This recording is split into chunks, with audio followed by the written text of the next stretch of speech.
उसके dad actually 3 दिनों से उसकी डेथ प्लान कर रहे थे। इन्हों रिवॉल्वर लेकर आए थे एंड बस उसकी मॉम को दूसरे कमरे में रखा था, उसके भाई को किसी बहाने से बाहर भेज दिया गया था।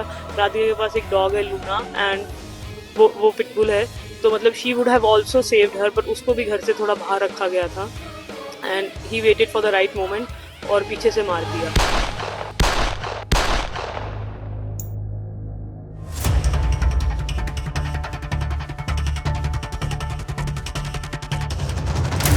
Tennis player Radhika Yadav murder case में अब राधिका की बेस्ट फ्रेंड हिमांशिका सिंह खुलकर सामने आ गई हैं। उन्होंने इस पूरे मामले पर वीडियो जारी करते हुए कई चौंकाने वाली बातें कही हैं। हिमांशिका ने राधिका और उसके पेरेंट्स को लेकर कई बातें बताई। हिमांशिका का दावा है कि राधिका के मर्डर की 3 दिन से प्लानिंग चल रही थी। मैं कल उसके घर गई हूँ तो मुझे पता चला है कि एक्चुअली उसका मर्डर पिछले 3 दिनों से प्लान हो रहा था। On 10th of July I was working out and मेरे को एक कॉल आती है मेरी फ्रेंड की, मैंने उठाई नहीं एंड फिर मैं देखती हूँ एक आर्टिकल होता है कि Radhika Yadav shot dead by her own father and सबसे पहले मैं राधिका को कॉल करती हूँ और मैं उसको बोलना चाहती हूँ कि थैंक गॉड कि ये तू नहीं है, थैंक गॉड कि ये तू नहीं है, एंड वो मेरा कॉल नहीं पिक करती है। फिर मैं आर्टिकल को फिर दोबारा देखती हूँ और मुझे वो घर देखता है और बस मुझे ऐसा लगता है कि it's the end of the world, मतलब मेरे पैरों के नीचे से जमीन चली जाती है। Then I called her sister and मुझे somehow I managed to went to the cremation and वहां जाके मुझे ये चीज पता लगती है कि उसके डैड एक्चुअली 3 दिनों से उसकी डेथ प्लान कर रहे थे। इन्हों रिवॉल्वर लेकर आए थे एंड बस उसकी मॉम को दूसरे कमरे में रखा था, उसके भाई को किसी बहाने से बाहर भेज दिया गया था।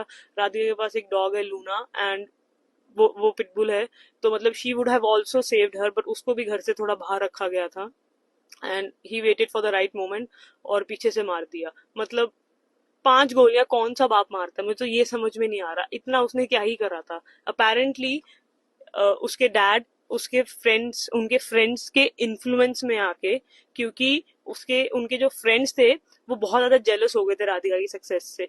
वो 4 लोग जिनकी बातें सुन के उसके पापा ने वो गोली चलाई है, वो 4 बातें ये थी कि ये तो मेकअप करने लग गई है, ये तो छोटे कपड़े पहनती है, ये अब तो तू इसके पैसों पे पलने लग गया है। मेरे को इस चीज का जवाब दे दो कि कब तक लड़कियां मरेंगी बिकॉज ऑफ मेन और उनका जो फ्रिजाइल ईगो है, जो मीडिया में चल रहा है कि ये रीले बनाती है या वो लव जिहाद का। मुझे एक चीज नहीं समझ में आ रही, जो इंसान रील बनाता है उसका अकाउंट प्राइवेट क्यों होगा? उसके अकाउंट में सिर्फ 68 लोग हैं, 68 लोग।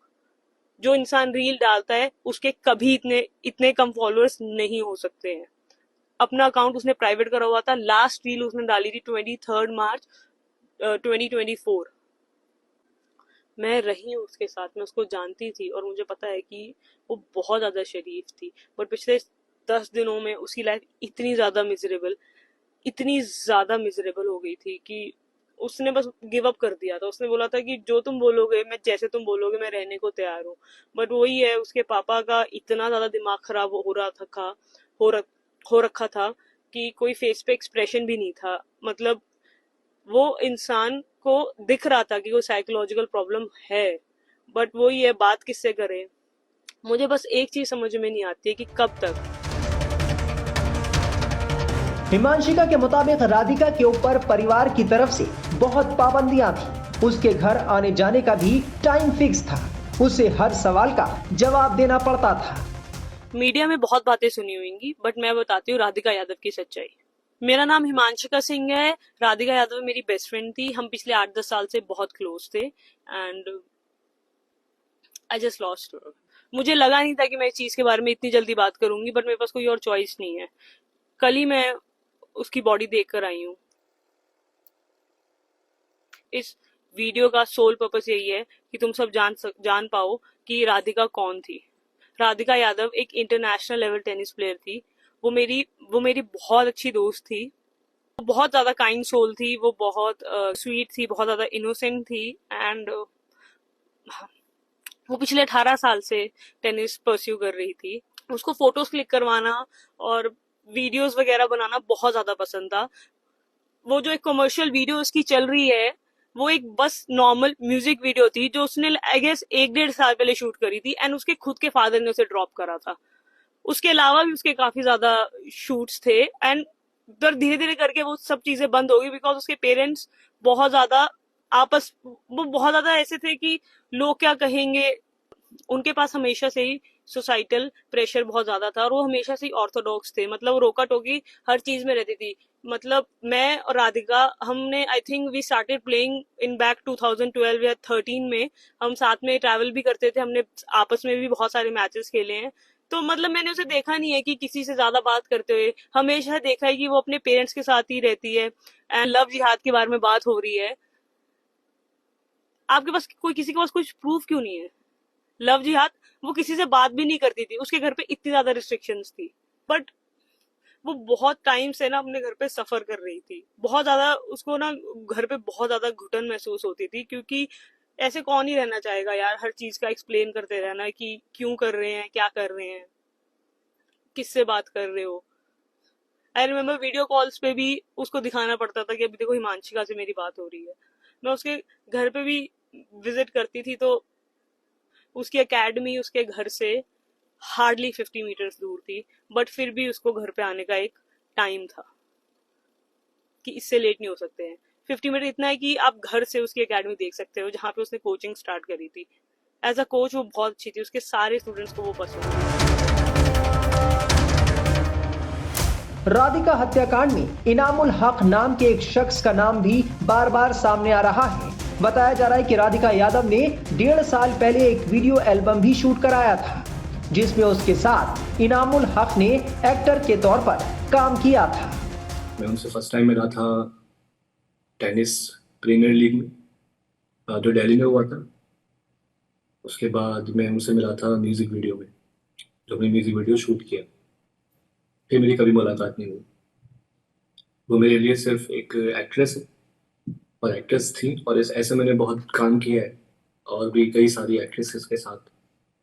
सेम अगर न्यूज़ मुझे कोई कोई कहीं से भी आएगी तो मैं यही सोचूंगा कि ये क्या हुआ, क्योंकि मैं उनको जानता ही नहीं। मैं उनको जानता हूँ, उनकी पूरे बैकग्राउंड को, फैमिली को नहीं जानता। वो सिर्फ आए थे, शूट किया और चले। तो टेनिस प्रीमियर लीग आप देखने गए थे, तो वहां कैसे मुलाकात हुई थी आप दोनों की? मेरी उनसे वहां भी मुलाकात नहीं हुई थी। वो कैसे हुआ कि पंजाब टाइगर थे, पन्नू को फाउंडर थे और रविंदर सिंह सर ओनर थे। मैं वहाँ क्रिएटिव हेड था उस कंपनी में। हम लोग शूट करने गए थे फॉर सोशल मीडिया। हमारी पंजाब टाइगर टीम थी वहाँ। मेरी टीम शूट कर रही थी सब सारे प्लेयर्स को। तो मुझे बताया कि ये जो प्लेयर है इनका लुक काफ़ी अच्छा आ रहा है फ्रेम में, और ये एज एज एन एक्ट्रेस भी काम करना चाहती है। तो मैंने बोला कि कुछ होगा तो बताऊंगा। एंड फिर सोशल मीडिया पे कनेक्ट हो गए, क्योंकि जब भी कोई इवेंट करते हैं हम लोग, जब कुछ भी करते हैं कहीं से आते हैं, तो हम सोशल मीडिया पर कनेक्ट होते हैं। बहुत सारे फॉलोइंग आती है, जिसको हम जानते हैं उसको हम फॉलो बैक कर लेते हैं। सेम फॉलो बैक हुआ, नॉर्मली हाय हेलो हुआ कि पहचाना, हाँ पहचाना, सेम लाइक हाँ मैंने भी पहचाना। सेम गाना शूट करने की बारी आई 1 साल बाद, जिसको मैं as a singer, composer, lyrics writer कर रहा था। गाने का नाम था कारवा। एज एन एक्टर मैं नहीं कर रहा था, तो जीशान अहमद कर रहे थे। और उस टाइम कास्टिंग चल रही थी व्हाट्सएप ग्रुप में हमारी टीम की, किसको हम कास्ट करें। राधिका का मैंने प्रोफाइल शेयर किया तो डायरेक्टर ने मना कर दिया कि ये छोटी है जीशान के सामने। और बाकी एक्ट्रेसेस जो थी वो कोई एक लॉक हुई थी। देन जीशान अहमद उन्होंने बोला कि मैं कंफर्टेबल नहीं हूँ, बिकॉज मेरी फैमिली मना कर रही है शूट करने के लिए, इनाम आप कर लो। अब जो कास्ट हुई थी वो मुझसे बड़ी है एज में। तो अगेन हमने राधिका को लॉक कर दिया, क्योंकि हम लोग स्क्रीन पे सही दिखते हैं। और ये 1 दिन 2 दिन पहले फाइनल हुआ। हमने राधिका को बोला, राधिका को बताया भी कि ये कोई पेड प्रोजेक्ट नहीं है। हमने सिर्फ उनको एक गुड लक अमाउंट दिया था, जो कन्विंस अमाउंट बोल सकते हैं। 4 से 5 घंटे हमने शूट किया नोएडा में, और उसके बाद मैं कभी नहीं मिला। और हमारी पर्सनल लेवल पे इतनी भी बातचीत नहीं थी कि शूट के बाद हाय हेलो या बाय कुछ भी हुआ हो। सारे सीन डन हुए, वो चले गए, मैं चला गया, क्योंकि ये मेरे लिए नॉर्मल है। मैं ऐसे शूट करता आया हूँ, इंडस्ट्री में मैंने बहुत काम किया है और आगे भी करूँगा। लेकिन ये मेरे लिए बिल्कुल अनएक्सपेक्टेड है जो हो रहा है, और इसको हिंदू मुस्लिम का एंगल भी दिया जा रहा है, जो कि मैं सोच नहीं पा रहा हूँ कि मेरा कोई लेना देना नहीं है। ऐसे इन फ्यूचर अगेन किसी का ऐसे मर्डर हो जाए जो मेरे साथ काम कर चुकी है, तो अगेन मुझ पे बात आएगी या क्या नहीं है। बट राधिका का सोशल मीडिया है नहीं इंस्टा पर अभी कहीं भी, तो वो एक फुटेज मेरे गाने की पड़ी हुई है यूट्यूब पर, इसीलिए वो हाईलाइट ज़्यादा हो रही है।